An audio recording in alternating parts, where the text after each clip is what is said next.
Les origines des Templiers. Les Templiers sont apparus au début du XIIe siècle, à la suite de la première croisade, qui a conduit à la prise de Jérusalem par les forces chrétiennes en 1099. Dans les années qui ont suivi cet événement, les pèlerins chrétiens se rendant en Terre Sainte ont dû faire face à des dangers considérables, notamment des bandits et des forces hostiles sur les routes. Face à cette situation, un chevalier français nommé Hugues de Payens, accompagné d'un petit groupe de ses compagnons, a approché le roi Baudouin II de Jérusalem vers 1119 pour lui proposer de fonder un ordre religieux et militaire dédié à la protection des pèlerins. Le roi a accédé à leur demande et leur a fourni un hébergement dans une aile du palais royal, située sur le mont du Temple, site présumé de l'ancien temple de Salomon. Ce lien avec le temple a donné naissance au nom de pauvres compagnons soldats du Christ et du temple de Salomon, plus tard abrégé en Templiers. L'ordre combinait discipline monastique et service militaire, exigeant de ses membres des vœux de pauvreté, de chasteté et d'obéissance, similaires à ceux des moines. Au départ, les Templiers étaient peu nombreux et dépendaient des dons pour financer leurs activités. Leur légitimité et leur popularité s'accrurent considérablement après le Concile de Troyes en 1129, où leur gouvernement, basé sur le modèle cistercien, reçut l'approbation officielle de l'Église, en grande partie grâce au soutien de Bernard de Clairvaux, un abbé éminent qui justifia théologiquement leur existence. Cette approbation permit aux Templiers d'accroître leur influence et leurs ressources dans toute la chrétienté. Ils établirent un réseau de commanderies et de commanderies dans diverses régions d'Europe, qui servaient de centres administratifs et de sources de revenus grâce à la gestion des terres, des dons et des opérations bancaires. Bien que leur mission première restât militaire, notamment pour la défense des États croisés du Levant, leurs activités financières prirent une importance croissante au fil du temps. Les Templiers développèrent des systèmes efficaces de transfert de fonds, de protection des objets de valeur et d'octroi de crédit aux pèlerins et aux nobles, contribuant ainsi à leur puissance économique. Au milieu du XIIe siècle, l'ordre était devenu une institution militaire et financière essentielle en Europe chrétienne et sur les territoires croisés. Ils participèrent à d'importantes batailles et maintinrent plusieurs forteresses à des endroits stratégiques. Malgré leur importance croissante, ils restèrent soumis à l'autorité papale. Et plusieurs papes leur accordèrent des privilèges spéciaux, notamment l'exemption des lois et impôts locaux, renforçant ainsi leur autonomie. L'ordre continua d'opérer avec un succès relatif jusqu'à la fin du XIIIe siècle, lorsque la situation politique et militaire en Terre Sainte commença à se détériorer. La chute d'Acre en 1291 marqua la fin du contrôle chrétien effectif sur la région et le déclin du rôle militaire des Templiers. Leur mission première étant compromise, des questions surgirent quant à leur but et à leurs activités. Leur richesse considérable et leur indépendance suscitèrent suspicion et convoitise, notamment parmi les dirigeants laïcs comme le roi Philippe IV de France, lourdement endetté envers l'ordre. En 1307, le roi ordonna l'arrestation de nombreux membres des Templiers en France, accusés d'hérésie, de blasphème et d'autres crimes présumés. Sous la contrainte, certains membres avouèrent sous la torture, ce qui entraîna de nouvelles accusations et la suppression de l'ordre. Le pape Clément V, confronté à la pression politique de la couronne de France, lança une enquête et, en 1312, dissout officiellement l'ordre par la bulle Vox in excelso. Les biens des Templiers furent transférés aux Hospitaliers, un autre ordre militaire, bien qu'une grande partie des richesses ait été accaparée par les autorités laïques. Le dernier grand maître des Templiers, Jacques de Molay, fut exécuté en 1314 après être revenu sur ses aveux. La dissolution des Templiers marqua la fin d'un chapitre important de l'histoire des croisades et des ordres religieux médiévaux. Bien que l'ordre ait officiellement cessé d'exister, son héritage persista dans diverses légendes et études historiques sur son rôle dans la société médiévale et ses liens avec l'évolution plus large des institutions militaires, religieuses et économiques au Moyen-Âge. Hugues de Payens et les 9 premiers chevaliers. En 1119, un chevalier champenois, Hugues de Payens, proposa au roi Baudouin II de Jérusalem de fonder un nouvel ordre religieux dédié à la protection des pèlerins chrétiens se rendant en Terre Sainte. Le roi approuva l'initiative et leur accorda un hébergement dans une aile du palais royal, située sur le mont du Temple, qui aurait été érigé à l'emplacement du temple de Salomon. Cette association donna à l'ordre le nom de pauvres compagnons soldats du Christ et du temple de Salomon, plus communément appelés Templiers. Hugues de Payens devint le premier grand maître de l'ordre, accompagné de 8 autres chevaliers: Godefroy de Saint-Omer, Payen de Montdidier, André de Montbard, Archambault de Saint-Aignan, Geoffroy Bisson et 3 autres dont l'identité est moins bien documentée dans les documents historiques. Ces 9 chevaliers prononcèrent vœux de pauvreté, de chasteté et d'obéissance, menant une vie communautaire inspirée des principes monastiques. Leur mission déclarée était d'assurer la protection des pèlerins sur les routes dangereuses entre Jaffa et Jérusalem, bien que le nombre limité de chevaliers initialement disponibles ait limité leur capacité à accomplir ces tâches. Durant les premières années d'existence de l'ordre, les chevaliers vécurent dans un relatif anonymat. Ils dépendaient des dons et du soutien du clergé et de la noblesse locaux. Malgré leur petite taille et leur manque de ressources, ils reçurent l'aval officiel du patriarche latin de Jérusalem, Warmond de Piquigny, qui leur conférait une autorité spirituelle. En 1127, Hugues de Payns se rendit en Europe pour obtenir le soutien de l'ordre. Il visita la France et l'Angleterre, sollicitant l'appui de la noblesse et du clergé. Ses efforts se soldèrent par une augmentation des dons de terre, d'argent et de matériel. Il sollicita et obtint également l'aval officiel de l'Église. Lors du concile de Troyes en 1129, l'ordre fut officiellement reconnu par l'Église catholique avec le soutien de Bernard de Clairvaux, un abbé cistercien influent qui participa à la rédaction de la règle latine, un code de conduite inspiré en partie de la règle de Saint Benoît. Ce document établissait des lignes directrices pour le comportement, la gouvernance et la pratique religieuse au sein de l'ordre. Suite à son approbation ecclésiastique, l'ordre commença à gagner en nombre et en influence. Hugues de Payns continua à diriger l'organisation jusqu'à sa mort, probablement survenue vers 1136. Sous son mandat de grand maître, les Templiers se développèrent en Terre Sainte et dans toute l'Europe. Ils reçurent d'importants dons de nobles et de monarques, ce qui permit à l'ordre de construire un réseau de commanderies et de fortifications.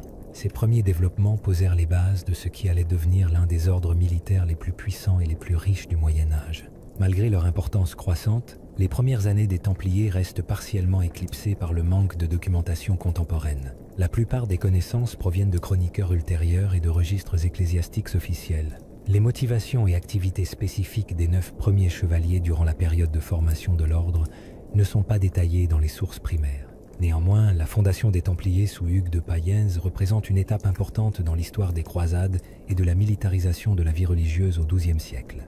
La combinaison de fonctions martiales et spirituelles de l'ordre était relativement inédite à l'époque et servirait de modèle aux ordres militaires ultérieurs. L'héritage d'Hugues de Payens et des 9 premiers chevaliers allait continuer à façonner les institutions religieuses et militaires en Europe et au Levant pendant près de 2 siècles.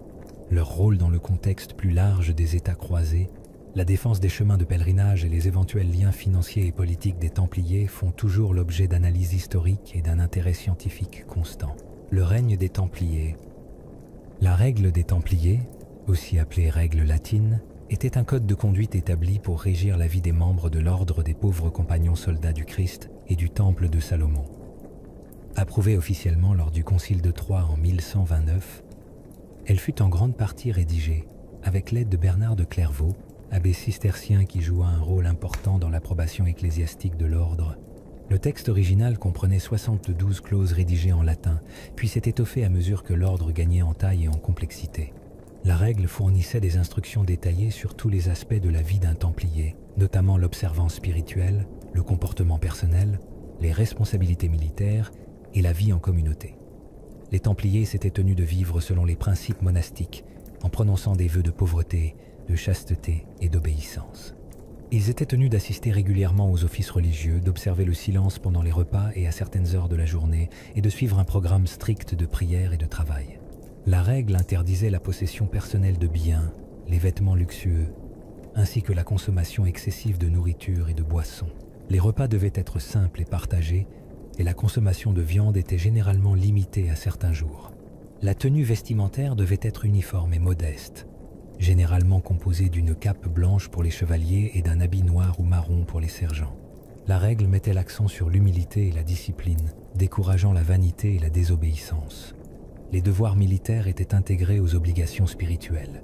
Les Templiers devaient combattre sans crainte, mais aussi éviter toute violence inutile et obéir aux ordres sans poser de questions. La règle donnait des instructions sur la conduite à tenir au combat, la manière de battre en retraite si nécessaire et le traitement des captifs. Le maître de l'ordre détenait l'autorité suprême et tous les membres devaient se soumettre à ses ordres. La chaîne de commandement était clairement définie et toutes les décisions étaient soumises aux stipulations de la règle. La règle traitait également de l'organisation interne de l'ordre, détaillant les rôles et responsabilités des différents officiers, tels que le sénéchal, le maréchal et le drapier. La règle stipulait l'accueil des nouveaux membres. Les candidats au temple étaient soumis à un processus de sélection rigoureux et interrogés sur leurs intentions, leur histoire personnelle et leurs croyances religieuses. Après leur admission, ils prononçaient des vœux solennels et s'engageaient à respecter la règle à vie. La règle interdisait aux membres de quitter l'ordre sans autorisation et prévoyait des sanctions pour ceux qui désobéissaient ou négligeaient leurs devoirs. Les violations étaient passibles de mesures disciplinaires allant du jeûne et de la prière à l'expulsion. La règle fut ensuite traduite en français et enrichie de plus de 600 clauses, reflétant les besoins administratifs croissants de l'ordre et la complexité croissante de ses opérations. Ces ajouts couvraient la gestion financière, la gestion des dotations, le fonctionnement des commanderies, ainsi que la construction et l'entretien des forteresses. La règle fut adaptée au fil du temps, tout en conservant ses principes fondateurs, la dévotion religieuse, le service militaire et la discipline communautaire.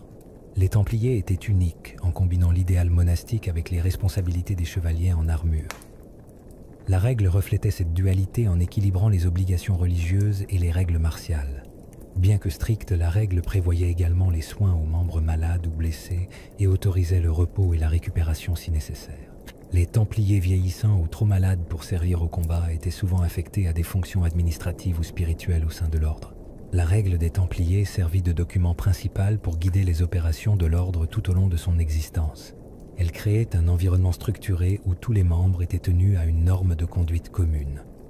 Sa clarté et sa rigidité contribuèrent à la réputation de discipline et d'efficacité des Templiers. Même après la suppression de l'ordre au début du XIVe siècle, la règle demeura un document historique important, offrant un aperçu de l'organisation, des croyances et des pratiques de l'un des ordres militaires les plus influents de l'époque médiévale. La vie au temple. La routine quotidienne d'un Templier. La vie d'un Templier était régie par une discipline stricte, conformément à la règle des Templiers. Leur quotidien s'articulait autour de la prière, du travail, des repas et du repos, le tout en communauté. La journée commençait avant l'aube par la première des nombreuses prières canoniques, célébrées à la chapelle ou à l'oratoire. Celle-ci était obligatoire pour tous les membres en mesure d'y assister. Après les prières du matin, les chevaliers accomplissaient les tâches assignées par le maître ou les officiers supérieurs. Celles-ci variaient selon le lieu et les circonstances, mais comprenaient souvent l'entretien des armes et des armures, l'inspection des chevaux et de l'équipement, les exercices d'entraînement et la préparation aux missions potentielles. La forme physique étant essentielle, ils effectuaient des exercices à cheval, des exercices au maniement des armes et des formations tactiques, le tout sous la supervision de commandants expérimentés. Une fois ces tâches accomplies, les chevaliers se réunissaient pour un repas commun. Le petit déjeuner était simple, conformément à leurs vœux de pauvreté. Pain, vin et parfois légumes ou légumineuses. Pendant le repas, le silence était observé pendant qu'un frère lisait des passages de textes religieux. Après le petit déjeuner, de nouvelles prières étaient récitées, marquant une nouvelle heure canonique. À midi, les activités reprenaient. Certains chevaliers accomplissaient des tâches administratives, gestion des terres, contrôle des approvisionnements ou rédaction de la correspondance. D'autres s'occupaient de la protection des pèlerins, de la supervision des travaux ou de l'entretien des chevaux et des écuries. Chaque chevalier avait un rôle assigné en fonction de ses capacités, de son rang et des besoins de la communauté. L'après-midi, une autre prière avait lieu, suivie d'un second repas modeste. La viande était réservée à certains jours et offerte uniquement à ceux qui n'étaient pas sous le coup de sanction. La préparation des repas suivait les coutumes de l'ordre, évitant les excès. De nouveau, le silence était observé pendant le repas et des lectures spirituelles étaient écoutées. Après le repas, un temps était consacré au repos, à la contemplation ou à des tâches supplémentaires si nécessaire. Les dernières heures de la journée étaient consacrées à une nouvelle série de prières et aux préparatifs de la nuit. Avant de dormir, les chevaliers participaient aux dernières prières de la journée. Ils dormaient dans des dortoirs communs, sur des lits simples ou des matelas, entièrement habillés pour parer à toute urgence. Le silence était maintenu et l'éclairage minimal. Aucun effet personnel n'était autorisé. Tous les biens étaient fournis par l'ordre et répertoriés dans des inventaires. La vie suivait un rythme régulier, avec peu de variations. Seuls les jours fériés étaient légèrement modifiés, marqués par des prières supplémentaires et une solennité accrue. La discipline était assurée par des inspections, une surveillance et des sanctions pour ceux qui enfreignaient les règles, pouvant aller jusqu'au jeûne, à la perte de privilèges ou à la réaffectation à des fonctions subalternes. L'éducation religieuse faisait partie intégrante de leur éducation. Bien que guerriers, les Templiers vivaient aussi comme des moines, pratiquant l'humilité, l'obéissance et la dévotion à Dieu. Les contacts avec le monde extérieur étaient limités et la communication avec les membres de leur famille était déconseillée. La structure hiérarchique de l'ordre garantissait que tous les membres restaient concentrés sur leur mission, protéger la Terre Sainte et les pèlerins chrétiens. Chaque jour renforçait les valeurs de sacrifice, de devoirs religieux et de service. La répétition et la modération étaient les piliers de leur vie, destinés à assurer l'ordre interne et la stabilité de la communauté templière. En bref, le quotidien d'un templier combinait entraînement militaire, vie spirituelle, service communautaire et dévotion religieuse. Son existence était marquée par un équilibre entre préparation à la guerre et engagement envers les idéaux chrétiens d'humilité et de discipline. L'ascension au pouvoir. Les Templiers dans les croisades. L'ascension au pouvoir des Templiers pendant les croisades fut progressive, portée par le soutien politique, l'appui religieux et leur utilité militaire. Fondé en 1119 par Hugues de Payns et un petit groupe de chevaliers, l'ordre naquit dans le but de protéger les pèlerins chrétiens en Terre Sainte. Initialement modeste et doté de ressources limitées, il acquit sa reconnaissance après le Concile de Troyes en 1129, lorsqu'il reçut l'approbation officielle de l'Église catholique. Le soutien de personnalités influentes comme Bernard de Clairvaux facilita son expansion à travers l'Europe. Dès lors, les dons de terre, d'argent et d'équipements des nobles et des rois permirent aux Templiers d'établir un réseau de commanderies qui soutenait leurs opérations en Orient. Ils étaient appréciés pour leur dévouement religieux et leur capacité à organiser, financer et diriger des campagnes militaires. Leur structure associait discipline monastique et entraînement militaire rigoureux, faisant d'eux un atout stratégique pour les États croisés. Contrairement aux autres chevaliers, les Templiers étaient des guerriers permanents. Sans aspiration personnelle à la propriété ou au pouvoir politique, ce qui en faisait une armée professionnelle sous l'autorité ecclésiastique. Durant les décennies qui suivirent leur reconnaissance, les Templiers participèrent activement au combat dans tout le Levant. Ils s'engagèrent dans des batailles, défendirent des points stratégiques et construisirent des fortifications essentielles. Leur présence était fréquente dans les zones frontalières, où ils jouèrent un rôle crucial pour stopper l'avancée musulmane. Lors de la deuxième croisade, qui débuta en 1147, ils jouèrent un rôle de premier plan en soutenant les armées européennes en terrain hostile. Leur expérience, leur discipline et leur connaissance du terrain en firent un élément essentiel. Bien que la croisade échoua dans ses objectifs principaux, les Templiers consolidèrent leur position et étendirent leur influence. Ils administraient des châteaux, contrôlaient les routes et participaient également à des missions diplomatiques et financières pour le compte des royaumes chrétiens. Lors de la troisième croisade, après la chute de Jérusalem en 1187, leur rôle fut encore plus décisif. Ils soutinrent Richard Cœur de Lion et d'autres monarques européens dans leur tentative de reconquête des villes côtières. La logistique des Templiers s'avéra cruciale, fournissant ravitaillement, renforts et bases d'opérations sécurisées. Bien que Jérusalem ne fût pas reprise, les Templiers continuèrent de défendre les forteresses le long de la côte méditerranéenne. Grâce à ses possessions européennes, à ses dons constants et à ses services financiers, l'ordre accumula une grande richesse. Ces opérations bancaires, telles que la conservation d'actifs et les transferts de fonds, attirèrent la noblesse et la royauté. Cette puissance économique renforça son influence et lui permit de soutenir durablement ses campagnes militaires. Il contrôlait des forteresses stratégiques telles que Safed, Tortosa et le Château Pèlerin, essentielles à la défense et à l'administration de la Terre Sainte. La combinaison de leur présence militaire et de leur réseau politique leur conférait un rôle essentiel dans la défense des États croisés. Ils participaient à de multiples campagnes, collaborant avec les forces laïques ou agissant de manière autonome. Leur loyauté envers la papauté et leur exemption des lois locales renforçaient leur autonomie institutionnelle. Au début du XIIIe siècle, les Templiers étaient devenus l'une des entités les plus puissantes liées aux croisades. Ils disposaient d'une armée professionnelle, de vastes domaines et d'une influence considérable dans les affaires religieuses et laïques. Bien que les défaites militaires et les changements politiques aient affecté la cause des croisés, les Templiers sont restés actifs lors des campagnes ultérieures. Leur succès était dû à l'intégration de la foi religieuse à des fonctions militaires et administratives efficaces. La chute d'Acre en 1291 marqua la fin du contrôle chrétien sur la Terre Sainte, mais les Templiers continuèrent d'opérer depuis Chypre et l'Europe. Malgré la perte de leur importance militaire, leur réputation de défenseurs du christianisme perdura. L'essor des Templiers pendant les croisades reflétait la transformation des pratiques militaires, religieuses et politiques en Europe médiévale et en Méditerranée orientale, consolidant leur rôle central dans l'histoire du mouvement des croisades. Châteaux et commanderies. Forteresses templières. Les châteaux et commanderies des Templiers servaient de centres opérationnels et logistiques à l'ordre tant en Terre Sainte qu'en Europe. Ces structures étaient essentielles au soutien des fonctions militaires, administratives et économiques de l'ordre, vouées à la protection des pèlerins et à la défense des territoires chrétiens. Les châteaux templiers étaient construits à des endroits stratégiques du Levant, généralement sur des hauteurs ou à proximité de voies importantes. Ces fortifications étaient dotées de murs épais, de tours, de portes, de douves et d'un donjon. Leur conception privilégiait la fonctionnalité et la durabilité à l'ornementation. Parmi les principaux châteaux entretenus par l'ordre, on peut citer Safed, Tortosa, Bagras et le château Pèlerin, qui servaient de quartiers généraux régionaux et de refuges pendant les conflits, adaptés aux conditions locales. Ils utilisaient des matériaux et des techniques de construction spécifiques à chaque région.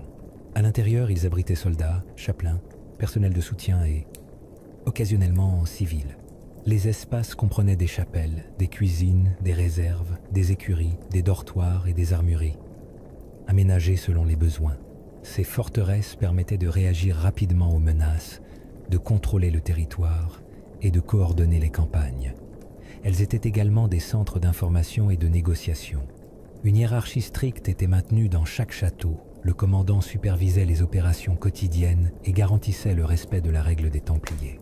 En Europe, les encomiendas servaient de centres administratifs pour les propriétés des Templiers.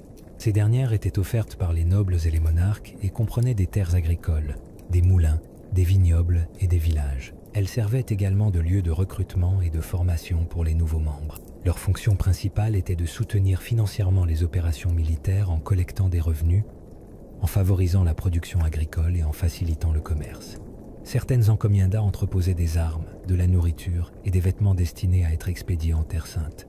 D'autres offraient des services tels que l'hébergement des pèlerins ou la garde d'objets de valeur, fonctionnant comme des banques primitives. Elles formaient les recrues, soignaient les malades ou effectuaient des tâches administratives. Le réseau des commanderies templières était interconnecté, permettant un transfert efficace des ressources et des informations. La communication s'effectuait par messager et par correspondance écrite, assurant un contrôle centralisé sur une organisation géographiquement dispersée. Les commanderies variaient en taille et en importance. Certaines contrôlaient plusieurs propriétés, d'autres fonctionnaient comme des avant-postes locaux. Chacune était dirigée par un précepteur qui gérait les finances, la discipline et le personnel. Bien que moins fortifiées que les châteaux, les commanderies reflétaient l'importance accordée par les Templiers à la sécurité et à la praticité. Elles étaient généralement entourées de murs et abritaient des chapelles, des résidences, des entrepôts et des bureaux administratifs. Leur construction suivait des plans standardisés adaptés aux conditions locales, contribuant à l'efficacité et à la cohésion de l'ordre. La combinaison de châteaux à l'est et de commanderies à l'ouest permettait aux Templiers de maintenir une présence militaire et civile. Cette double structure soutenait leur stratégie de défense des intérêts chrétiens en Terre Sainte, tout en assurant leur stabilité économique en Europe. Les châteaux constituaient des positions de front, tandis que les commanderies fournissaient des ressources essentielles à leur subsistance. Au fil du temps, cette infrastructure robuste a renforcé l'influence des Templiers. Leur capacité à construire, entretenir et exploiter un réseau de forteresses a joué un rôle clé dans leur prédominance pendant les croisades. Aujourd'hui, de nombreux châteaux et commanderies templiers subsistent sous forme de ruines ou de sites patrimoniaux, témoignant du savoir-faire architectural et du savoir-faire organisationnel de l'ordre. Ces structures témoignent non seulement de leur valeur stratégique en matière de défense et de logistique, mais aussi de leur rôle central dans l'histoire médiévale. Le manteau blanc et la croix rouge, le symbolisme templier. Le manteau blanc et la croix rouge des Templiers étaient les principaux symboles visuels de l'ordre, symbolisant son identité, ses valeurs et sa mission. Leur utilisation fut autorisée par le pape Innocent II dans les années 1130 et devint obligatoire pour tous les frères chevaliers. La couleur blanche symbolisait la pureté, la chasteté et le caractère monastique des Templiers, qui faisaient vœu de pauvreté, de chasteté et d'obéissance. Ce vêtement était censé refléter ces engagements. Confectionné en laine unie, sans fioriture ni luxe, il était porté par-dessus l'armure lors des activités militaires ou par-dessus la tunique en d'autres circonstances. Son design austère renforçait les idéaux d'humilité et d'uniformité. Une croix rouge fut plus tard ajoutée au manteau, généralement sur l'épaule gauche ou la poitrine, symbole de la volonté de verser son sang pour la défense de la foi chrétienne.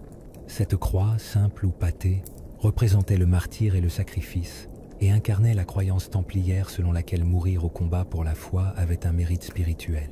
Elle servait également de rappel constant des souffrances du Christ et justifiait les actions militaires d'un point de vue religieux. Sur le champ de bataille, cette croix était un signe distinctif visuel clair, différenciant les Templiers des autres ordres et forces laïques. La croix rouge figurait également sur les bannières, les armoiries, les sceaux et les documents officiels, ainsi que sur les bâtiments et les tombeaux associés à l'ordre. Ainsi, le symbolisme visuel dépassait le cadre vestimentaire et contribuait à forger une identité collective forte.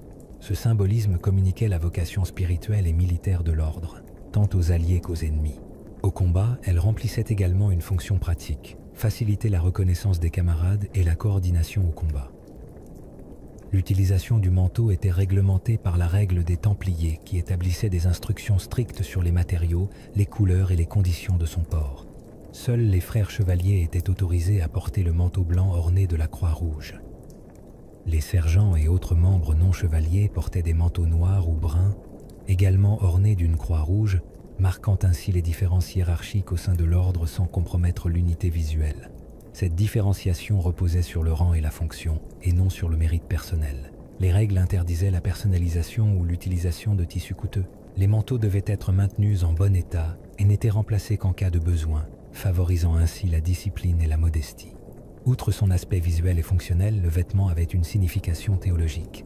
Il rappelait aux Templiers leur devoir spirituel, favorisant l'obéissance, la maîtrise de soi et la concentration. Porter la cape et la croix était un privilège réservé à ceux qui avaient prononcé des vœux solennels et vécu selon les idéaux de l'ordre. Son utilisation symbolisait non seulement un engagement religieux, mais aussi l'appartenance à une élite martiale. La perte du droit de porter la cape, en guise de punition pour violation de la règle, signifiait une perte d'honneur et de statut, tant personnel que collectif. Le symbolisme de la tenue des Templiers a profondément marqué la perception de l'ordre par le public. Pour ses contemporains, la figure du chevalier au manteau blanc et à la croix rouge incarnait le guerrier discipliné et dévoué à Dieu. Il représentait la synthèse du moine et du soldat, un idéal unique des croisades. Cette puissante imagerie a perduré même après la dissolution de l'ordre au début du XIVe siècle. Depuis lors, l'image du Templier a survécu dans les textes historiques, les œuvres d'art et les interprétations modernes du Moyen Âge. L'association du manteau blanc et de la croix rouge demeure un symbole emblématique du Moyen Âge chrétien. Son héritage visuel continue d'évoquer la mystique des Templiers, défenseurs de la foi et représentants d'une époque où religion et vie militaire étaient intimement liées. Les Templiers et le mythe du Saint Graal, l'association entre les Templiers et le Saint Graal est apparue bien après la fondation et la suppression de l'ordre. Durant son existence active, du début du XIIe au début du XIVe siècle, aucune preuve contemporaine n'indique que les Templiers aient été liés à un objet identifié comme le Saint Graal. Le Saint Graal, communément compris dans la littérature ultérieure comme une relique sacrée aux propriétés miraculeuses, a été introduit dans les textes littéraires européens médiévaux plutôt que dans les documents historiques. Le concept du Graal est apparu pour la première fois à la fin du XIIe siècle dans les œuvres de Chrétien de Troyes, plus précisément dans son roman inachevé. Perceval, le comte du Graal dans ce contexte, le Graal était un objet mystérieux apparaissant dans un récit de chevalerie et de quête. Les auteurs ultérieurs ont développé ce thème, introduisant des interprétations religieuses et reliant le Graal aux traditions chrétiennes, telles que la scène ou la crucifixion de Jésus-Christ. Au fil du temps, certains ont considéré le Graal comme la coupe utilisée par le Christ lors de la scène ou le récipient qui a recueilli son sang lors de la crucifixion. Ces interprétations se sont progressivement développées à travers diverses sources littéraires, notamment les œuvres de Robert de Boron et des auteurs du cycle de la Vulgate. Les Templiers n'étaient pas mentionnés dans les premiers récits du Graal.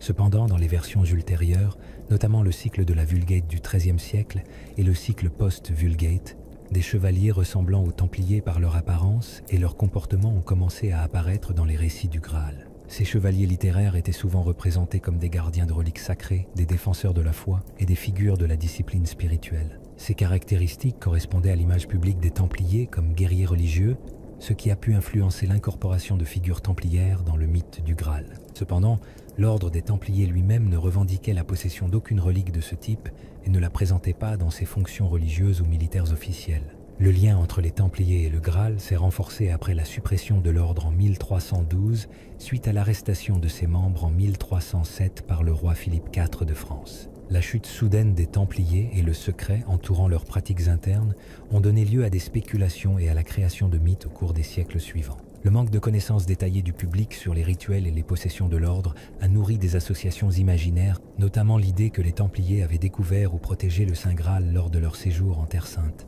Cette théorie a ensuite été popularisée, notamment au XIXe et Xe siècle, par la fiction historique, la littérature romantique et les études spéculatives. Les écrivains et les théoriciens ont souvent combiné des éléments de légende médiévale, de symbolisme religieux et de théorie du complot pour suggérer que les Templiers étaient chargés de la garde de connaissances secrètes ou de puissantes reliques. Ces idées ont été promues par la culture populaire moderne, notamment les romans, les films et les séries télévisées, dans lesquels les Templiers étaient présentés comme les gardiens du Graal ou comme membres de traditions occultes liées au christianisme primitif. Malgré l'attrait général de ces récits, les historiens universitaires n'ont trouvé aucune preuve vérifiable d'un lien historique entre les Templiers et le Saint Graal. La plupart des références à de tels liens reposent sur des inventions littéraires ou des réinterprétations modernes, plutôt que sur des sources primaires de l'époque où les Templiers opéraient. Les activités réelles de l'ordre étaient axées sur la défense militaire, la gestion des biens et la pratique religieuse. Le rôle dans la société chrétienne était défini par le service,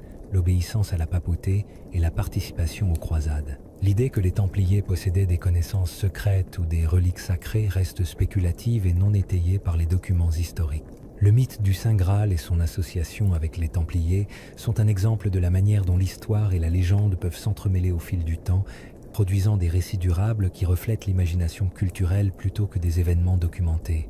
Les Templiers en mer, prouesses navales et commerce, les activités maritimes des Templiers étaient un aspect moins connu, mais crucial, de leurs opérations au Moyen-Âge. Bien que principalement reconnus pour leur rôle militaire et religieux, les Templiers développèrent une présence navale importante qui soutenait leurs intérêts logistiques, commerciaux et stratégiques. Leur implication dans les affaires maritimes ne visait pas à concurrencer les puissances navales de l'époque, mais plutôt à faciliter la circulation des personnes, des approvisionnements et des ressources financières entre l'Europe et la Terre Sainte. L'ordre disposait de ports et d'installations côtières lui permettant de gérer le transport maritime en Méditerranée. Des lieux clés comme La Rochelle en France, Saint-Jean d'Acre dans le royaume de Jérusalem et Limassol à Chypre étaient des centres névralgiques pour ces opérations maritimes. Ces ports servaient à la fois de points d'embarquement pour les croisés et de centres de réception des marchandises envoyées par les commanderies européennes pour soutenir les États croisés. Les navires exploités ou affrétés par les Templiers transportaient des vivres, des armes, des matériaux de construction et d'autres fournitures nécessaires aux campagnes en Terre Sainte. Ils transportaient également de la correspondance, des documents et de l'argent, éléments essentiels à l'administration des vastes possessions templières. Bien qu'ils ne possédaient pas de marine officielle comme les États maritimes ultérieurs, ils employaient des navires lorsque cela était nécessaire et disposaient d'un personnel qualifié pour superviser ces activités. Leur accès aux routes maritimes et à un réseau portuaire leur conférait indépendance et flexibilité opérationnelle. Outre leurs fonctions logistiques, les Templiers jouaient un rôle actif dans le commerce. Ils utilisaient leurs relations maritimes pour échanger des marchandises telles que des céréales, du vin, de la laine, des textiles et des épices. Ces opérations commerciales généraient des revenus qui contribuaient à financer leurs campagnes militaires et l'entretien de leurs propriétés en Europe et en Orient. Ils géraient des entrepôts dans des ports stratégiques où ils stockaient les marchandises avant leur redistribution, ce qui nécessitait une organisation précise et des registres détaillés. À cette fin, ils s'appuyaient sur un système administratif composé de secrétaires et d'agents financiers. Les profits du commerce servaient à entretenir les infrastructures, à payer le personnel et à financer les fortifications en Terre Sainte. De plus, les Templiers contribuaient à la protection des pèlerins, assurant leur passage en toute sécurité vers les lieux sacrés. À cette fin, ils coordonnaient leurs efforts avec d'autres ordres militaires et les autorités locales afin de réduire les risques liés au voyage maritime. Les navires utilisés pour le transport des pèlerins étaient équipés pour les passagers et comportaient des mesures garantissant la sécurité et l'approvisionnement en vivres pendant la traversée. Menacés par des pirates ou des ennemis, les Templiers s'alliaient à d'autres flottes chrétiennes pour assurer la défense de leurs convois. Leur implication maritime renforça également leur rôle financier. Ils se livrèrent à des pratiques bancaires rudimentaires, facilitant les transferts de fonds par lettre de crédit, évitant ainsi le transport physique de pièces. Ce réseau financier était très utile aux pèlerins et aux nobles, qui comptaient sur l'ordre pour gérer leurs biens lors de longues absences. L'infrastructure portuaire des Templiers soutenait ces services, assurant une communication et un transport efficace entre l'Europe et l'Orient. La dissolution de l'ordre au début du XIVe siècle mit fin à ces opérations maritimes. Ces ports et ces propriétés côtières furent transférés à d'autres ordres, comme les hospitaliers. Bien que les documents sur son rôle naval soient rares, des études basées sur des cartes, des documents administratifs et des archives commerciales ont permis de reconstituer une partie de son histoire maritime. Bien que leur identité fût centrée sur le combat et la foi, la capacité des Templiers à opérer efficacement sur terre et en mer témoigne de leur organisation et de leur adaptabilité. Leur présence maritime n'était pas essentielle, mais elle était essentielle au soutien de leur mission religieuse, militaire et économique dans le contexte médiéval. Le système bancaire des Templiers, Le système bancaire des Templiers s'est progressivement développé grâce à la présence étendue de l'ordre, à son efficacité administrative et à sa réputation de fiabilité. Bien que les Templiers soient apparus comme un ordre militaire et religieux, leur implication croissante dans les transactions financières est devenue un élément essentiel de leurs opérations au XIIe et XIIIe siècle. Au fur et à mesure de leur expansion en Europe et en Terre Sainte, ils ont acquis de nombreuses propriétés, commanderies et forteresses. Ces biens exigeaient une gestion rigoureuse, ce qui les a conduits à développer un système de comptabilité et de tenue de livres pour suivre leurs actifs. Au fil du temps, ils commencèrent à proposer des services financiers répondant aux besoins des particuliers et des institutions. L'une des fonctions principales du système bancaire templier était la conservation et le transfert de fonds. Les pèlerins fortunés, les nobles et même les monarques déposaient de l'argent auprès des Templiers pour plus de sécurité et de commodité. Leur réseau international permettait aux clients de déposer des fonds à un endroit et de les retirer à un autre grâce à des instructions écrites ou des lettres de crédit. Cette pratique réduisait le risque lié au transport de sommes importantes lors de voyages, notamment en Terre Sainte. L'ordre garantissait la valeur de ces documents et tenait des registres détaillés pour en garantir l'exactitude. Malgré des frais modestes, leur motivation première demeurait le soutien de leur mission militaire et religieuse. La neutralité des Templiers et leur lien étroit avec la papauté en faisaient des intermédiaires de confiance. Ils étaient fréquemment engagés par les rois et les princes pour gérer les impôts, payer les rançons et gérer des questions financières délicates. En Angleterre et en France, leur rôle dans les finances de l'État était particulièrement remarquable. Ils géraient les trésors publics, conservaient les archives officielles et facilitaient les transactions diplomatiques. Dans certains cas, ils agissaient comme banquiers auprès des maisons royales. Le Temple de Londres, par exemple, servait de centre financier et administratif de la couronne anglaise. Les Templiers accordaient également des prêts à des clients laïcs et ecclésiastiques. Ces prêts étaient structurés conformément aux interdictions ecclésiastiques contre l'usure. Au lieu d'intérêts directs, l'ordre acceptait des dons ou utilisait des mécanismes financiers générant des revenus sans enfreindre le droit canon. Les transactions étaient enregistrées dans des livres comptables et contrôlées par des fonctionnaires désignés afin de garantir la transparence et la responsabilité. La structure administrative de l'ordre soutenait ce système grâce à une hiérarchie de fonctionnaires chargés de la surveillance financière. Chaque commanderie gérait ses propres comptes, qui étaient vérifiés périodiquement. Les revenus provenant des loyers, de la production agricole, du commerce et des dons étaient enregistrés et envoyés aux centres régionaux ou aux quartiers généraux. Les excédents étaient généralement utilisés pour soutenir les campagnes militaires en Terre Sainte ou pour entretenir les infrastructures templières. La centralisation de la gestion financière renforçait la stabilité et l'efficacité de l'ordre. Le système bancaire des Templiers ne se limitait pas à l'Europe. Dans les États croisés, ils géraient les fonds des souverains, des marchands et des institutions religieuses. Leurs forteresses servaient de dépôts sécurisés pour l'or, l'argent et les documents, servant de passerelle financière entre l'Orient et l'Occident. Ils utilisaient des navires pour transporter fonds et fournitures entre les commanderies, et leurs secrétaires facilitaient la communication écrite. L'effondrement du système bancaire templier suivit la suppression de l'ordre au début du XIVe siècle. En 1307, le roi Philippe IV de France ordonna leur arrestation et la saisie de leurs biens. Des accusations d'hérésie, bien que controversées, justifièrent cette mesure. Leur indépendance financière et leur pouvoir constituaient une menace pour les dirigeants séculiers. En 1312, la dissolution papale de l'ordre entraîna la redistribution de leurs biens et la fin de leurs opérations financières. Certaines fonctions passèrent aux chevaliers hospitaliers. D'autres furent absorbées par les administrations royales. Les archives conservées révèlent la sophistication du système bancaire des Templiers. Bien qu'ils n'aient pas inventé la banque, ils ont contribué à son évolution en démontrant comment un ordre religieux pouvait gérer et protéger des richesses à l'échelle internationale. Leur système combinait confiance religieuse, discipline administrative et coordination logistique. La chute d'Acre et la perte de la Terre Sainte.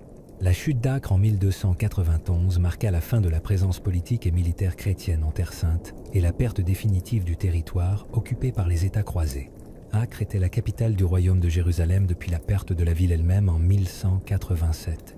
Elle joua un rôle stratégique et économique clé, abritant des ordres militaires tels que les Templiers et les Hospitaliers, et servant également de port d'entrée pour le ravitaillement et les pèlerins européens.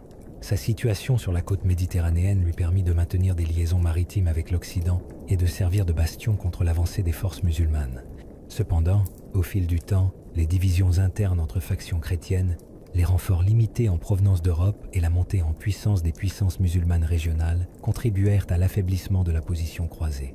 À la fin du XIIIe siècle, le sultanat mamelouk, sous la direction du sultan al-Ashraf Khalil, s'était imposée comme la puissance musulmane dominante de la région et avait conquis plusieurs territoires encore sous contrôle croisé. En 1291, Khalil lança une vaste campagne pour reprendre Acre. Le siège commença en avril et impliqua des attaques coordonnées des forces mamelouques, composées d'infanterie, de cavalerie et d'engins de siège. Les défenseurs comprenaient un mélange de templiers, d'hospitaliers, d'autres ordres militaires et de forces laïques venues de diverses régions d'Europe. Malgré la résistance, les défenseurs étaient en infériorité numérique et manquaient de soutien efficace de l'Europe occidentale. Les remparts de la ville furent percés en mai, et de violents combats s'ensuivirent à l'intérieur. Civils et civils tentèrent de fuir par la mer, tandis que de nombreux défenseurs furent tués lors de l'assaut. La forteresse templière résista brièvement après la chute du reste de la ville, mais fut finalement envahie à son tour. La perte d'Acre porta un coup décisif à la cause des croisés. Elle élimina le dernier centre urbain chrétien important du Levant et mit fin à près de 2 siècles de domination franque intermittente dans la région. Après Saint-Jean d'Acre, les derniers avant-postes chrétiens le long de la côte, tels que Tyr, Sidon et Beyrouth, furent évacués ou détruits afin d'empêcher leur utilisation par les forces ennemies. Les ordres militaires qui avaient maintenu une présence en Terre Sainte, dont les Templiers, furent contraints de déplacer leur quartier général. Les Templiers transférèrent leurs opérations à Chypre, où ils maintinrent une présence limitée et continuèrent d'administrer leurs territoires européens.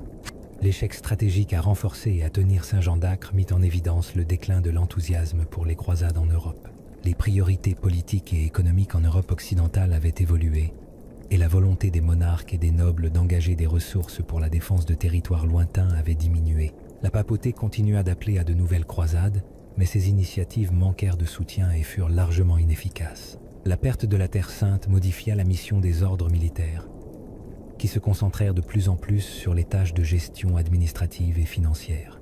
Pour les Templiers, la chute d'Acre marqua le début d'une période de transition qui aboutit à leur suppression en 1312. Sans rôle militaire clair en Orient, la justification du maintien de l'indépendance et de la richesse de l'ordre fut remise en question par les dirigeants laïcs, notamment en France. La chute d'Acre marqua également un tournant dans l'histoire des relations entre chrétiens et musulmans au Moyen-Âge. Elle mit fin à l'ère des royaumes croisés et élimina la présence politique directe de la chrétienté latine en Méditerranée orientale. Le contrôle musulman sur la région demeura intact, et les interactions ultérieures entre l'Europe et le Moyen-Orient se firent par le biais du commerce, de la diplomatie et d'expéditions militaires occasionnelles, plutôt que par l'occupation territoriale. Le souvenir d'Acre et des États croisés persista dans les récits religieux et culturels européens, mais l'objectif concret de restauration du royaume de Jérusalem ne fut plus poursuivi avec beaucoup d'efforts. La chute d'Acre marqua ainsi la fin d'une phase historique et le début d'une nouvelle période définie par différentes formes d'interaction entre les puissances chrétiennes et musulmanes. L'envie des rois, la suspicion politique grandit à mesure que l'influence et la richesse des Templiers s'étendaient à travers l'Europe et la Terre Sainte. L'ordre attira de plus en plus l'attention des dirigeants laïcs. Fondés en tant qu'organisation religieuse et militaire pour protéger les pèlerins chrétiens et défendre les États croisés, les Templiers devinrent une institution puissante, dotée de vastes domaines, d'actifs financiers et d'une autonomie politique considérable.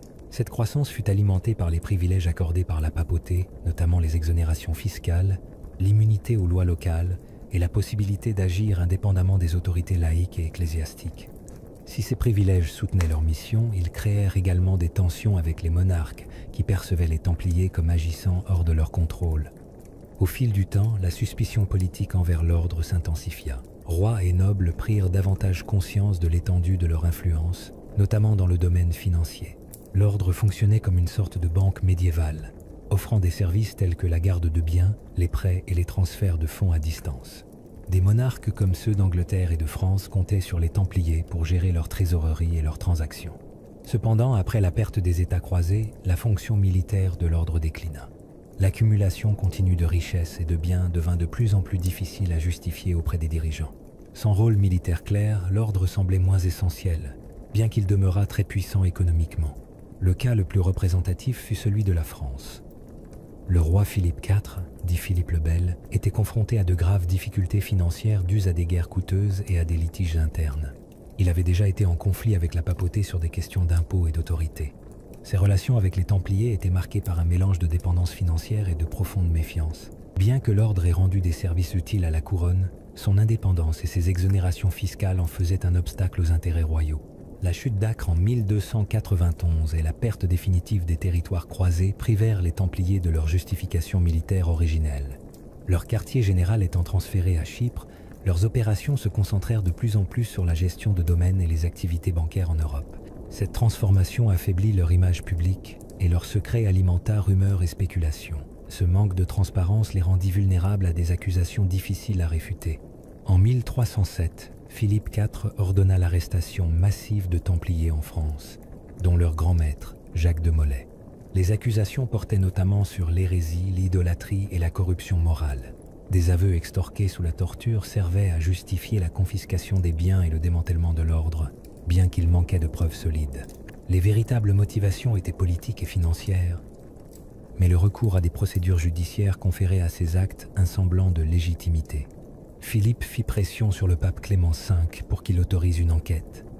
Bien que le pape ait d'abord résisté, il finit par céder. En 1312, sous la pression constante du roi, Clément dissout officiellement l'ordre par bulle papale. Une grande partie des biens des Templiers fut transférée aux Hospitaliers, bien que de nombreux biens aient été confisqués par les autorités laïques. La dissolution des Templiers marqua l'apogée d'un processus de suspicion politique et d'intervention monarchique. La chute de l'ordre ne résulta pas d'une défaite militaire ni d'un échec interne, mais plutôt de pressions extérieures visant à affaiblir une institution autonome et prospère. L'affaire des Templiers montre comment les ordres religieux et militaires pouvaient être balayés par les ambitions de monarques puissants. L'envie royale, conjuguée aux nécessités financières et à l'opportunisme politique, a entraîné la chute de l'une des organisations les plus influentes du Moyen-Âge. Elle a également mis en lumière les limites de la protection papale et la montée du pouvoir séculier. L'arrestation du vendredi 13, le matin du vendredi 13 octobre 1307, des agents du roi Philippe IV de France procédèrent à une arrestation massive et coordonnée de membres de l'ordre du Temple dans tout le royaume.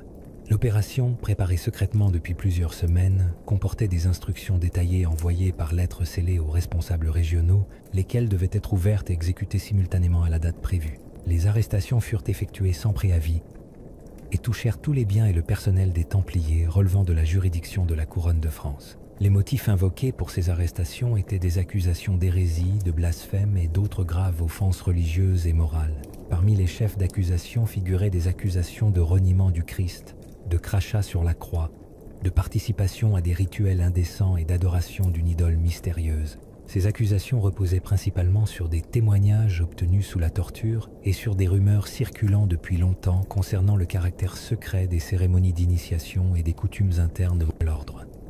Les motivations du roi Philippe pour ordonner ces arrestations étaient influencées par des considérations politiques, économiques et personnelles. Il était depuis longtemps endetté envers les Templiers en raison de ses campagnes militaires et de ses dépenses administratives. La richesse et l'autonomie de l'ordre représentaient à la fois une tentation et une menace. Agissant de manière décisive et unilatérale, Philippe II chercha à éliminer les Templiers en tant qu'entité politique et financière au sein de son royaume, tout en saisissant leurs biens. Parmi les arrestations figuraient de hauts fonctionnaires, notamment le grand maître Jacques de Molay, détenu à Paris avec d'autres hauts dirigeants de l'ordre. Après leur arrestation, les Templiers furent soumis à des interrogatoires et, dans de nombreux cas, à des contraintes physiques. Sous la pression, nombre des accusés avouèrent les faits, même si certains se rétractèrent par la suite. Le recours à la torture pour obtenir des informations était autorisé par les autorités royales et, dans un premier temps, incontesté par l'Église. Le secret et la rapidité de l'opération limitèrent la capacité des Templiers à se défendre ou à faire appel à une autorité supérieure. La papauté, dirigée par le pape Clément V, fut prise au dépourvu par ces arrestations. Bien que le pape ait déjà exprimé son inquiétude au sujet de l'ordre et envisagé la possibilité d'une réforme, il n'autorisa pas les arrestations massives. Sous la pression du roi Philippe et face à un tollé public croissant, Clément lança une enquête papale sur ces accusations. L'Église mena ses propres investigations, qui donnèrent des résultats mitigés. Dans certaines régions, les Templiers furent acquittés ou bénéficièrent d'un traitement clément, tandis qu'en France, le processus resta sous la forte influence de la couronne. Les arrestations du vendredi 13 n'entraînèrent pas immédiatement la dissolution officielle de l'ordre. Cette décision intervint plusieurs années plus tard, en 1312, lorsque le pape Clément V publia la bulle papale, une voix d'en haut supprimant officiellement les Templiers. La justification présentée ne constituait pas une décision définitive sur la véracité des accusations, mais plutôt la préservation de la réputation de l'Église et la prévention de nouveaux scandales. Les biens restants de l'ordre furent transférés aux hospitaliers. Bien qu'une grande partie ait été confisquée par les autorités laïques, le grand maître, Jacques de Molay, fut finalement exécuté en 1314 après être revenu sur ses aveux antérieurs et avoir maintenu l'innocence de l'ordre. Sa mort marqua l'acte final de la suppression des Templiers en France. Les arrestations, qui commencèrent le vendredi 13 octobre 1307, déclenchèrent une série complexe de procédures judiciaires et politiques qui aboutirent à la fin de l'un des ordres militaires les plus influents de l'époque médiévale. L'ampleur, la coordination et le secret de l'opération reflétaient l'autorité de la monarchie et la vulnérabilité des institutions religieuses aux interventions laïques. L'événement fut plus tard associé dans la culture populaire à la superstition entourant le vendredi 13, bien qu'aucune source contemporaine n'ait associé cette date à la malchance. L'importance historique de ces arrestations réside dans leur rôle dans le démantèlement de l'ordre des Templiers et dans la démonstration de l'évolution de la dynamique du pouvoir entre l'Église et les monarchies européennes au début du XIVe siècle. Procès et torture, aveux et inquisition. Suite aux arrestations massives des Templiers en France le 13 octobre 1307, une série d'interrogatoires, de procès et de procédures inquisitoires débuta sous la direction des autorités laïques et ecclésiastiques. Ce processus se caractérisait par un recours généralisé à la torture et à d'autres méthodes coercitives pour extorquer des aveux aux accusés. Les premiers interrogatoires furent menés par des agents du roi Philippe IV et ses conseillers juridiques, qui cherchaient à confirmer les accusations d'hérésie, d'idolâtrie et de conduite immorale. Ces accusations incluaient des accusations selon lesquelles les initiés templiers auraient renié le Christ, craché sur la croix, se seraient livrés à des actes illicites et auraient vénéré une idole connue sous le nom de Baphomet. Les aveux obtenus au début étaient souvent contradictoires, incomplets ou vagues, mais étaient considérés comme des preuves suffisantes pour justifier le maintien en détention et la poursuite de l'enquête. La torture était autorisée par les autorités royales et locales pour contraindre l'accusé à admettre sa culpabilité. Des instruments tels que le chevalet, la estafette et l'isolement prolongé étaient utilisés pour extorquer des aveux. De nombreux Templiers, soumis à d'extrêmes pressions physiques et psychologiques, reconnurent les faits. Certains se rétractèrent par la suite lorsque la torture cessa. Dans de nombreux cas, les individus affirmèrent n'avoir avoué que pour éviter de souffrir ou parce qu'ils pensaient que leur obéissance garantirait leur libération. Malgré des incohérences dans les témoignages, ceux-ci furent compilés dans des procès officiels et servirent de base aux procès ultérieurs. Le pape Clément V, ignorant les arrestations prévues, tenta d'exercer son autorité papale sur l'enquête. En 1308, il créa une commission papale chargée d'examiner le mandat d'arrêt et la validité des accusations. Cette procédure se déroula parallèlement aux procédures en cours devant la couronne de France. Le pape tenta de placer l'affaire sous le contrôle ecclésiastique, mais ses efforts furent limités par l'influence politique du roi Philippe et la dynamique des actions judiciaires déjà engagées. L'enquête papale recueillit les témoignages de Templiers hors de France, comme en Angleterre, en Italie et dans la péninsule ibérique. Dans nombre de ces régions, les accusés ne furent pas soumis à la torture et leurs déclarations nièrent souvent l'existence de pratiques hérétiques au sein de l'ordre. Ces témoignages contrastaient fortement avec les aveux obtenus sous la contrainte en France. Cependant, la pression politique de la couronne de France et le souci de préserver la réputation de l'Église conduisirent à la poursuite des procédures. Le processus inquisitoire comprenait des audiences individuelles et collectives. Les Templiers étaient traduits devant des tribunaux d'inquisiteurs et interrogés selon les procédures légales établies.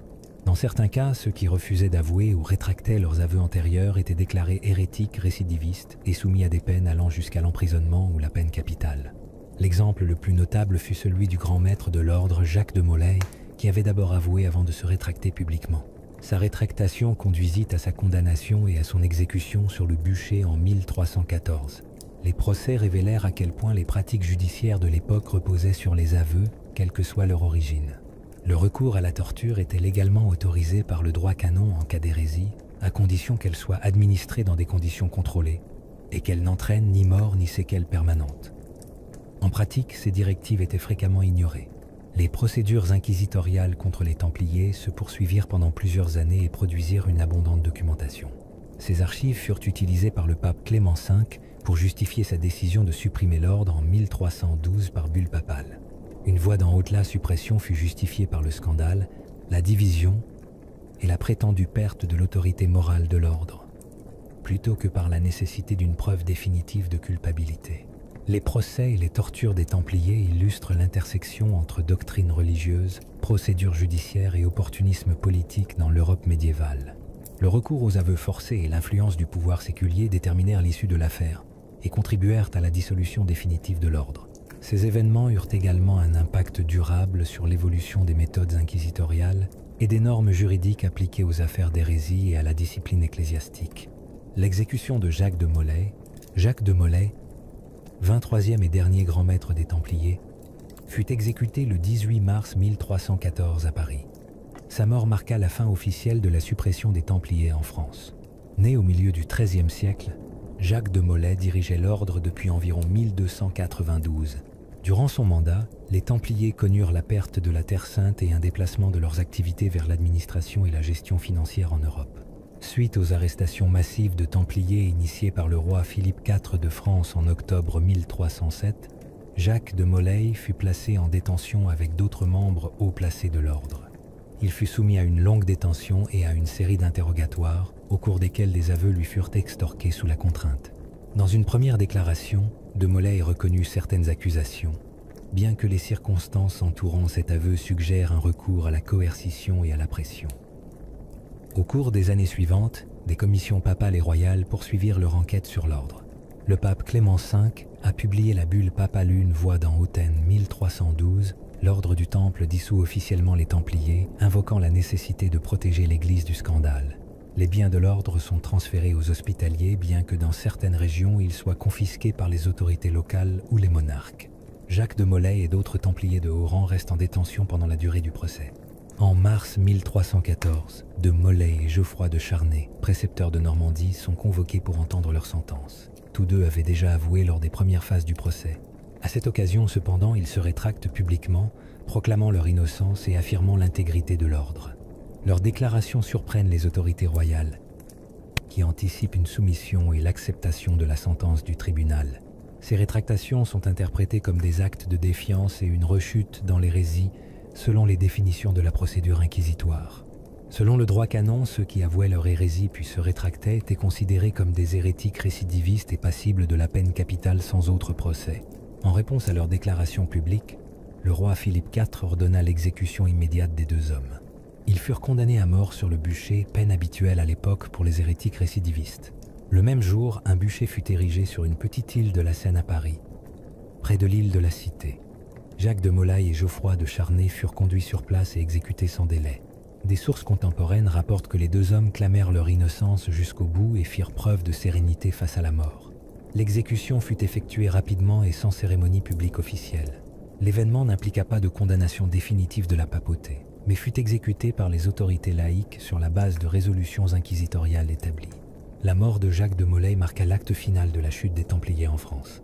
Bien que l'ordre ait été officiellement dissous 2 ans plus tôt, l'exécution de son chef suprême marqua la fin de sa présence active.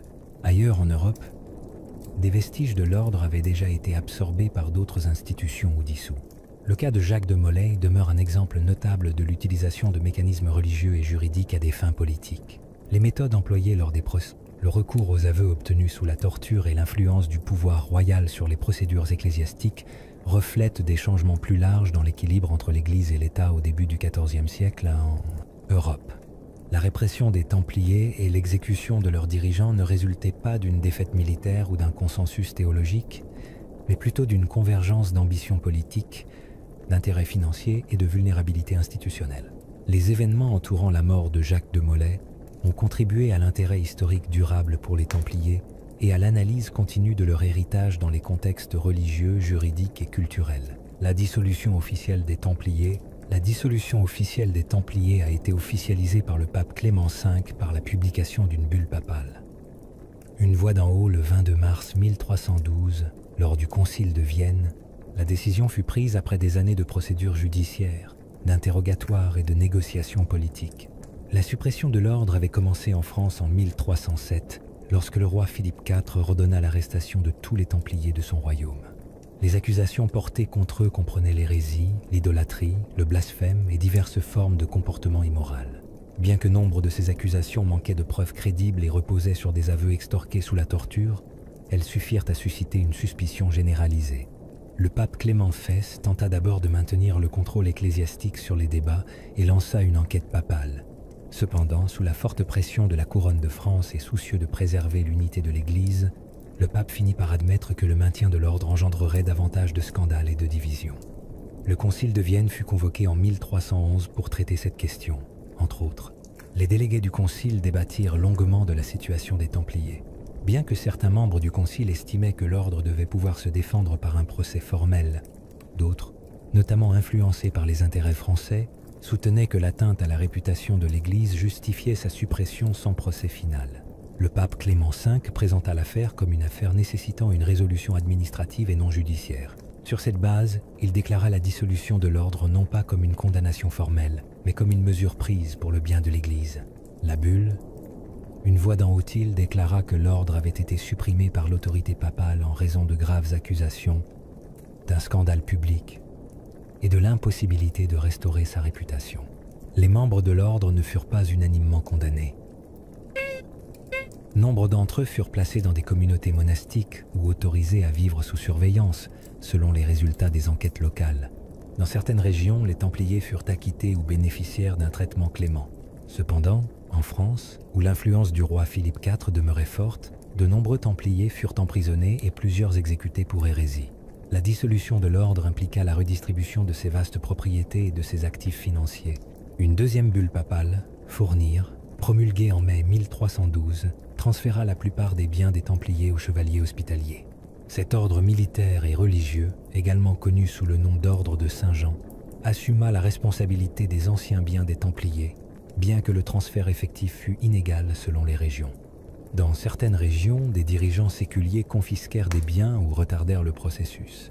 La transition fut gérée par les autorités ecclésiastiques et royales locales, avec des degrés variables de supervision et de responsabilité. La suppression des Templiers marqua la fin d'une institution religieuse et militaire de premier plan qui avait fonctionné pendant près de 2 siècles. L'ordre avait été fondé au début du XIIe siècle pour protéger les pèlerins chrétiens et défendre les États croisés. Au fil du temps, il avait développé un réseau de commanderies, de forteresses et d'opérations financières à travers l'Europe et la Méditerranée orientale. Ses membres suivaient un régime de vie strict, alliant discipline monastique et service militaire. À la fin du XIIIe siècle, après la chute d'Acre et la perte de la Terre Sainte, la fonction militaire de l'ordre avait diminué, ce qui entraîna une surveillance accrue de sa richesse et de son indépendance. La dissolution officielle reflétait l'évolution du paysage politique et religieux de l'Europe du début du XIVe siècle. Elle démontrait la capacité des dirigeants séculiers à influencer les décisions ecclésiastiques et soulignait les limites de la protection papale face à une pression politique coordonnée. Bien que l'ordre ne fût jamais officiellement déclaré hérétique par l'Église, sa suppression effaça de fait sa présence juridique et institutionnelle. L'héritage des Templiers perdura à travers les archives historiques, les légendes locales et les interprétations ultérieures. La dissolution officielle de 1312 mit fin à l'existence reconnue de l'ordre, mais elle ne supprima pas son influence sur la mémoire culturelle et la recherche historique. Survivants et légendes secrètes, suite à la dissolution officielle des Templiers en 1312 par le pape Clément V par la bulle Une voix d'en haut, le sort des membres survivants variait selon les réponses régionales. Dans de nombreuses régions d'Europe, d'anciens Templiers furent intégrés dans d'autres institutions religieuses ou autorisés à vivre à la retraite sous la surveillance ecclésiastique. Certains furent transférés chez les chevaliers hospitaliers, tandis que d'autres furent confinés dans des monastères. Dans des régions comme l'Angleterre, l'Écosse et certaines parties de la péninsule ibérique, la dissolution fut appliquée avec moins de sévérité qu'en France. De nombreux Templiers conservèrent une liberté limitée. Les archives montrent qu'aucune exécution de masse n'a eu lieu hors de France, et dans plusieurs cas, les enquêtes locales n'ont pas trouvé suffisamment de preuves pour condamner l'ordre pour hérésie. La réaction des dirigeants laïcs a fortement influencé la mise en œuvre de la dissolution. En France, où la campagne politique contre les Templiers était la plus intense, la monarchie contrôlait strictement le processus. Dans d'autres royaumes, les biens des Templiers furent progressivement absorbés par les structures locales, et les membres survivants s'intégrèrent à la société de diverses manières. Au fil du temps, la disparition de l'ordre a donné naissance à des légendes et à des théories spéculatives sur sa survie secrète. Certains récits ultérieurs affirmaient que des groupes de Templiers avaient échappé aux persécutions et avaient continué à opérer clandestinement. Ces versions n'étaient pas corroborées par des sources contemporaines, mais ont évolué à travers le folklore, la tradition orale et la littérature. L'idée que les Templiers possédaient des trésors cachés, des reliques sacrées ou des connaissances secrètes est devenue un thème récurrent dans les écrits spéculatifs. Ces légendes ont gagné en importance dans la littérature européenne ultérieure, influencée par un intérêt culturel pour le mystère et l'histoire cachée. Le silence de certains documents concernant le sort final de certains membres a alimenté ces théories.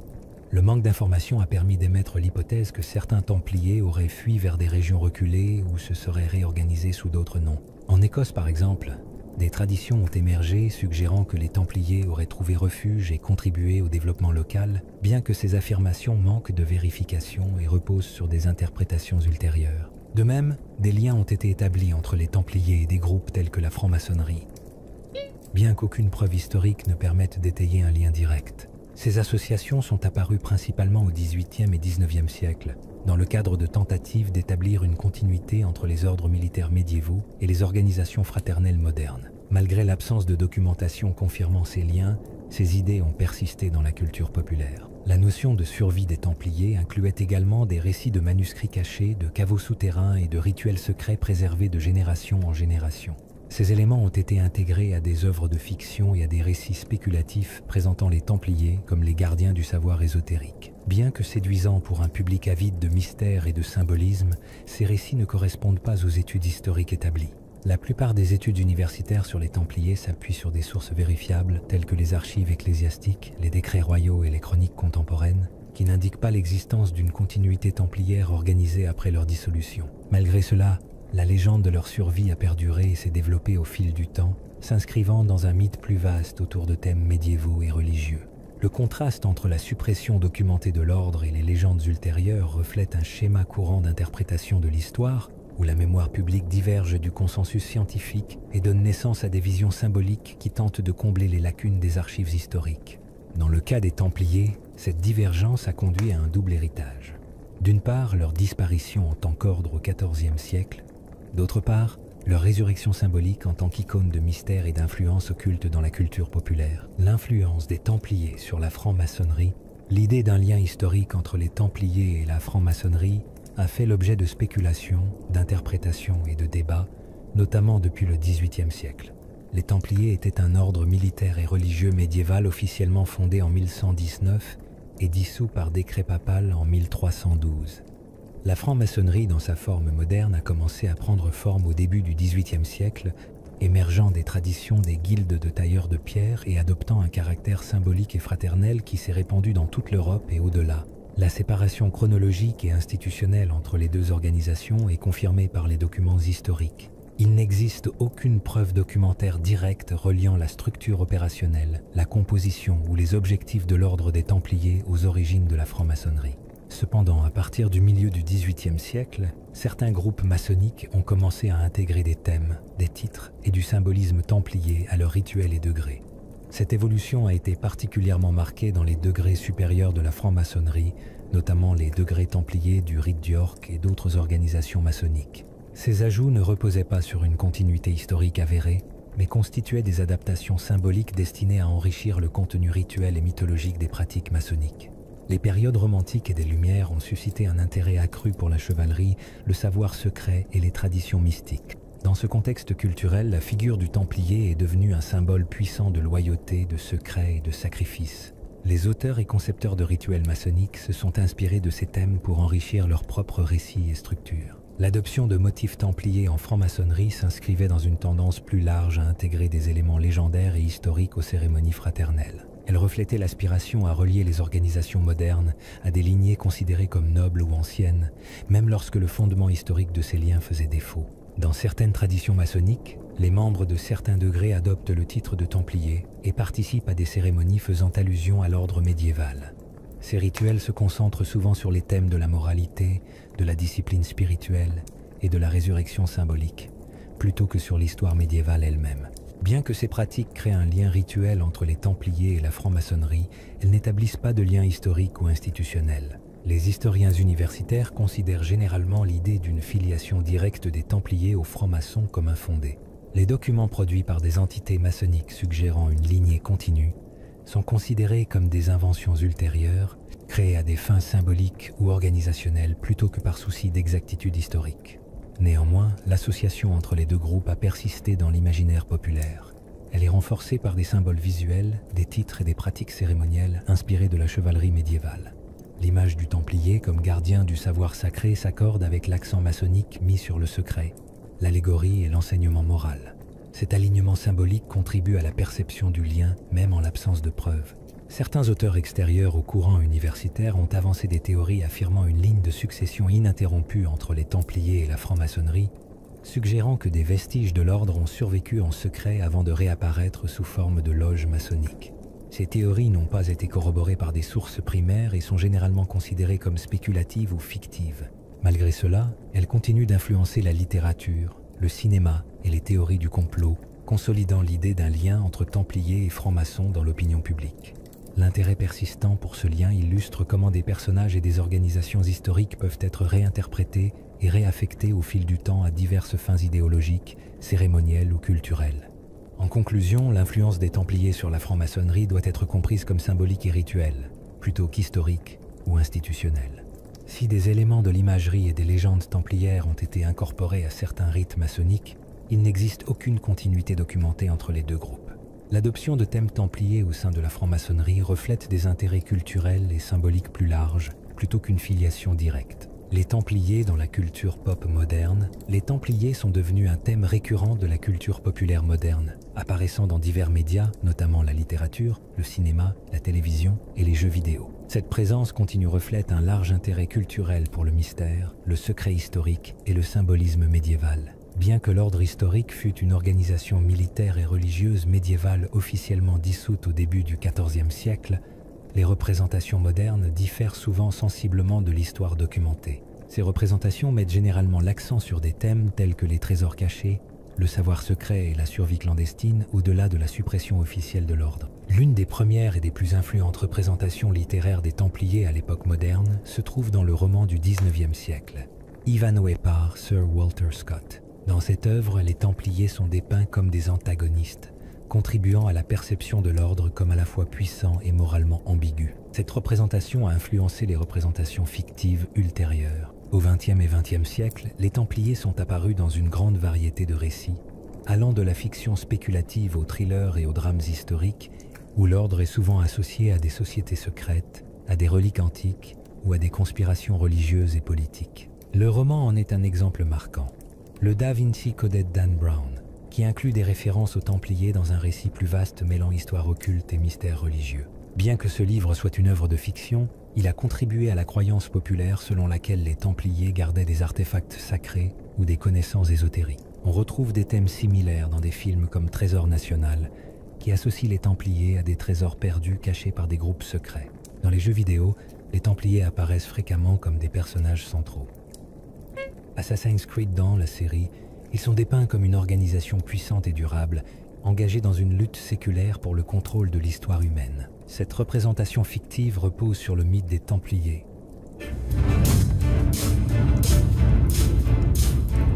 La représentation inclut des éléments de contexte et de terminologie historique, mais présente un récit principalement destiné au divertissement. Les séries télévisées et les documentaires ont également contribué à l'image moderne des Templiers. Si certains programmes tentent de fournir un contexte historique, d'autres se concentrent sur des théories spéculatives et des affirmations non vérifiées, mêlant souvent faits et conjectures. Ces programmes explorent fréquemment les liens supposés des Templiers avec des sujets tels que le Saint Graal, les trésors perdus et la franc-maçonnerie. La répétition de ces thèmes a contribué à maintenir l'intérêt du public, même en l'absence de preuves historiques à l'appui.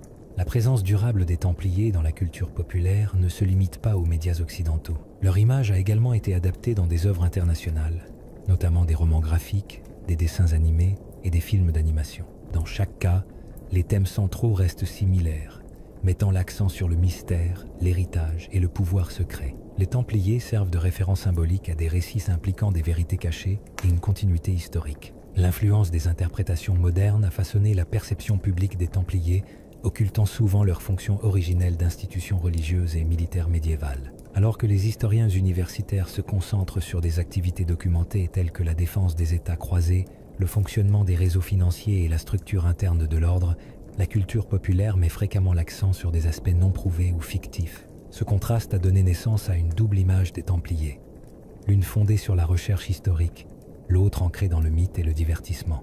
La persistance des Templiers dans la culture populaire moderne illustre le large attrait des symboles médiévaux dans les récits contemporains. Leur identité visuelle, leur contexte historique et leur déclin brutal créent un cadre narratif convaincant qui continue de susciter des réinterprétations créatives. Bien que ces représentations soient souvent historiquement inexactes, Elle démontre la capacité de la mémoire culturelle à transformer et à réutiliser des personnages historiques pour un public moderne. Par conséquent, l'héritage des Templiers dans la culture populaire n'est pas le reflet de leur histoire réelle, mais plutôt le produit de l'évolution des intérêts culturels et de l'imagination symbolique. L'héritage des Templiers, mythe et histoire. L'héritage des Templiers est façonné par l'interaction entre l'histoire documentée et la mythologie populaire. Fondé au début du XIIe siècle, l'Ordre du Temple était une organisation religieuse et militaire créée pour protéger les pèlerins chrétiens et défendre les États croisés en Terre Sainte. Officiellement reconnu par l'Église catholique en 1129, il opérait selon une discipline stricte, alliant idéaux monastiques et service armé. Pendant près de 2 siècles, les Templiers développèrent un vaste réseau de commanderies, participèrent à des campagnes militaires, bâtirent des forteresses et gérèrent des services financiers. Leur influence grandit grâce aux donations, aux acquisitions de terres et à une remarquable efficacité administrative. L'ordre accumula une immense richesse, non seulement grâce à ses activités militaires et religieuses, mais aussi grâce à son système innovant de dépôts et de prêts, considéré comme un précurseur du système bancaire moderne. Cependant, avec la perte de la Terre Sainte et le changement d'équilibre politique européen, leur pouvoir commença à susciter la suspicion. En 1307, le roi Philippe IV de France, lourdement redevable à l'ordre, ordonna l'arrestation massive de ses membres, les accusant d'hérésie, d'idolâtrie et de corruption morale. Ces accusations, largement considérées comme infondées, reposaient sur des aveux extorqués sous la torture. Sous la pression de Philippe IV, le pape Clément V dissout l'ordre en 1312 par la bulle Une voix d'en haut. Bien que la culpabilité des Templiers n'ait jamais été prouvée, la dissolution marqua la fin officielle de l'ordre. Nombre d'entre eux furent emprisonnés, exécutés ou intégrés dans d'autres institutions monastiques. Après leur chute brutale, de nombreux mythes sur les Templiers ont émergé. Au cours des siècles suivants, des récits ont commencé à circuler les présentant comme les gardiens de connaissances secrètes, de reliques mystiques ou de trésors fabuleux. Ces croyances ne trouvent aucun appui dans les sources contemporaines de l'époque médiévale, mais reflètent plutôt la fascination ultérieure pour le mystère et l'occultisme. Le secret de l'ordre, sa richesse et sa fin tragique ont alimenté ces légendes. Elles ont été associées à la garde du Saint Graal, à la protection du savoir ancien, et même à la fondation de sociétés secrètes modernes. Ces idées se sont répandues entre les XVIIIe et XIXe siècles, alimentées par l'essor du mysticisme, du romantisme et le regain d'intérêt pour le Moyen Âge. Durant cette période, la franc-maçonnerie moderne a également contribué à l'association entre les Templiers et les sociétés secrètes.